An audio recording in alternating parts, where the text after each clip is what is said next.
Every night, a strange flight of stairs appears in my room. I need to find out where they lead before it's too late. It all started just after I moved back to my old house. I had been going through a messy divorce, and unfortunately, the whole painful process had forced me to go back to the only other home I knew, and the only other place I could afford. I moved back into my parents' old house, though they no longer lived there. The place had been rented out since they had moved away. Ultimately, they did not have the heart to sell it. I suppose it had worked out. Since I was being forced to come home, they were able to set me up there with almost no rent and a general agreement to look after the old place. Though I was grateful for a chance to start over, the move back heralded the strange events that followed and were the catalyst of why I am stuck where I am now. It was the first evening back in the house after nearly 10 years. I had wished my parents were there, but I contented myself just exploring and reminiscing as I wandered the halls and brought the few possessions I still owned inside. It was surreal being back, especially living there all by myself now. I finally managed to get all my boxes inside, and I let out an exhausted sigh and closed the front door. I was tired from moving and knew I had an early morning with a longer commute to work the next day. I decided to turn in early and went to my old room, which I had put all my bedding in. It was smaller than my parents' room, but the familiarity compelled me to stay in there for the night, even if I might end up moving to a larger room later. I threw myself on the small mattress that I had brought and was fast asleep as soon as my head hit the pillow. I had a few dreams of my childhood in the short time I slept. But my brief rest was not meant to last. In a few short hours, sometime just after dark, I woke up. At least I think I woke up. The entire experience left a heavy fog in my mind, one that still felt very much like a dream. The sensation was strong enough to compel me to get up. I decided I would get a glass of water and try and go back to sleep. When I stood up, I saw that the door to the bedroom was ajar. I thought I had closed it, but I figured I must have forgotten. I walked up to the door and threw it open. I was stunned by what I saw. The hallway was gone. In its place was a spiral staircase. I rubbed my eyes to make sure I was seeing what I was seeing. This had to be a lucid dream, but it all felt too real. The stairs I was looking at were heavy stone, not unlike the tower of a castle or cathedral. There was a drowning echo ringing out in the cavernous stairwell that unsettled me. I leaned in to get a better look around, and I felt the rush of air flowing through it like a tunnel. The stairs were a spiral that went both up and down, even though I was already on the top floor of the house. I had no cause to question dream logic, so I decided to enter the stairwell and go down. I thought maybe I would still find a kitchen in my sleep and be able to get a drink before going back to bed. I stepped onto the stairs, and my feet were chilled by the cold surface of the stone steps. They felt real, and I hesitated for a moment. I began walking downstairs, slowly at first. The spiraling stairs gave me a sense of vertigo, despite not being too steep. I brushed it off and continued. Moving on for a few minutes, the scenery had not changed. The stairs spiraled ever downward, but there was no door, no exit, just more steps. I had been walking for so long that I knew I would have passed the first floor minutes ago. My descent slowed, and I realized I was getting nowhere. At least, I did not think I was. I decided to turn around and go back to my room. Maybe once I got there, I would wake up from this bizarre dream. I turned around and started back up the stairs. When I looked up, I saw the spiraling steps looming down at me like a skyscraper. I could not even perceive the top. I kept walking for a similar stretch of time to my original descent. I started to grow concerned when I passed several levels with no door or aperture to exit. I knew I should have passed the door I had entered by that point. I started to move faster, my feet thrumming dully off the stone steps as I raced up and up. I started feeling the walls for hidden handles or levers. I needed something, anything, to get out of this stairwell, which began to feel more claustrophobic by the moment. After running up the stairs for what felt like ages, I felt exhausted. My heart was hammering in my chest, but I saw something that finally gave me pause. It looked like writing on the wall. It was the faint outline of what may have been chalk. I stepped closer and squinted in the gloom to see the writing on the surface of the wall. It read, "If you see this, turn around. Grabbers are ahead. 1 step forward, 2 steps back.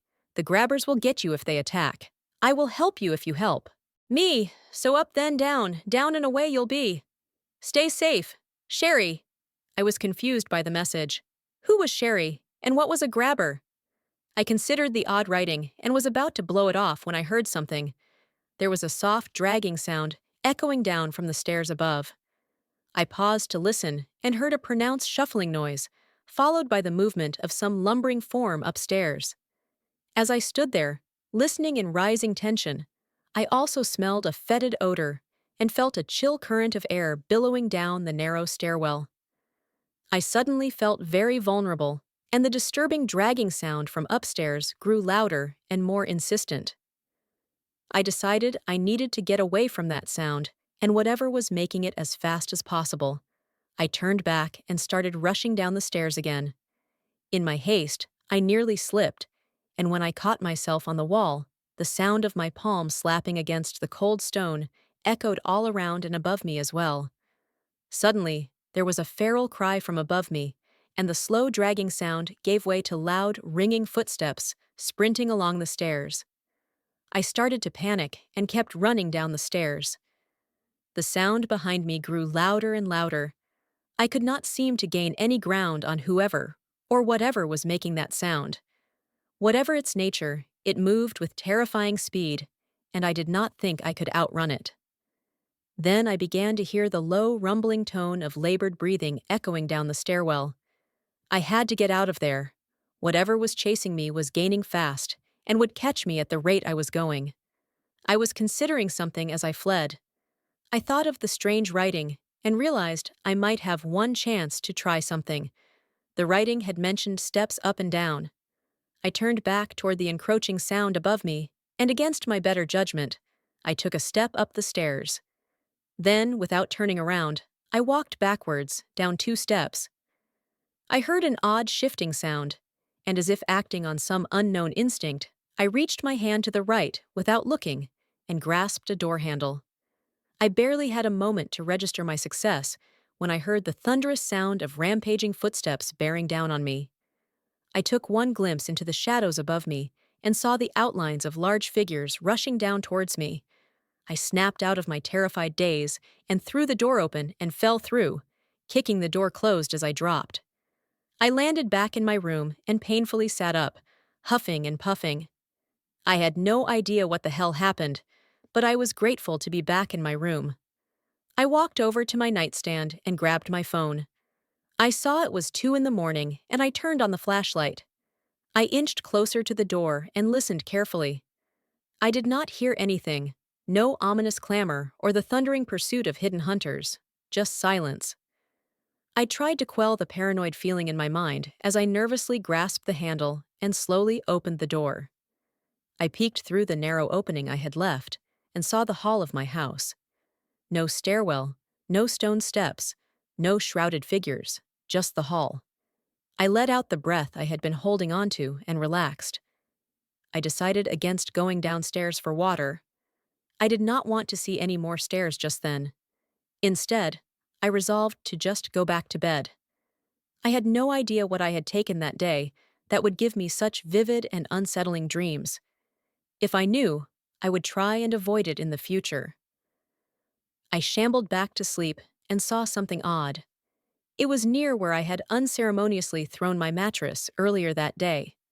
There were markings on the wall, just faded enough that I had not noticed them earlier. I looked closer and saw another message drawn in chalk. I was starting to get concerned. I knew I was awake, but this looked like the message I had seen on those impossible stairs. It read, "If you are seeing this, I couldn't find my way back. I rented the place for a while, but I found the steps. I need to see where they lead. I don't know if this is a dream or reality, but in case it's real and I don't come back, send help. Sherry." It was the same person who signed the message on the stairs. Same name, same chalk. How had they left a note in my room and in my house? They said they had stayed here and gotten lost on the stairs. With dawning horror, I considered the implications of the writing and how it was there in my room while I was awake. I began to realize that everything I had experienced that night was real. The endless stairs, the shadow figures stalking the spiraling steps, as well as someone named Sherry, trapped in that labyrinthian staircase with whatever those grabber things were. I had no idea what to do next, but I knew I had to do something. I had taken my first step into a madness-inducing spiral, and wherever it led, or who it led to, would have to wait for another night. AITA for refusing to comply with my religious family's requests and lying to them about it? I, 18F, have been raised in a heavily Christian household with my mother, 42F. I was taught Christianity from the time I was 6 to 7-ish. I'd remember as a kid, I would often just go along with it, and while I can't be 100% sure, I can guess that maybe I did truly believe in Christianity, maybe I didn't, and just went along with it. Again, I can't be sure because it was so long ago. I'm 18, and for the past 3 or 4 months, I've been struggling with my faith.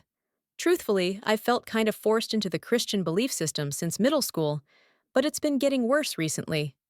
I had randomly started to gain a massive interest in learning about Greek mythology. At the time, I'd passed it off as just a random hyperfixation. However, as my interest grew, I decided to pray to Apollo, Greek god of sun, plagues, healing, etc. I didn't expect anything out of it, but I'd prayed for a crow or a raven as a sign if he existed, because crows and ravens are associated with Apollo in some myths. I also have never once seen any crows or ravens in or anywhere near our city during the 1.5 years that we've lived here. Not even 2 full days later, I was taking my break at work, and I was talking to myself while doing a bit more research on old Greek myths, and a crow landed in the parking lot, not too far away from where I'd been sitting in my car. That was probably a month ago, and it feels like I've been seeing more and more crows than before. A couple had visited me at work just a week or so ago. I've opened up to my mother about my newfound beliefs, and while she didn't kick me out of the apartment, which is kinda what I'd expected from her, she demanded and insisted that I am not allowed to practice my religious beliefs inside the apartment, and that I needed to just keep going to church on Sundays, as well as find a youth group and go every Wednesday that I'm not working. Between that and the fact that she insists I do YouVersion, a Bible app, every morning, and read through one chapter of the Bible every night, it's a lot. I've been going along with it, but at this point, I only go because she tracks my phone and will know if I just stay home.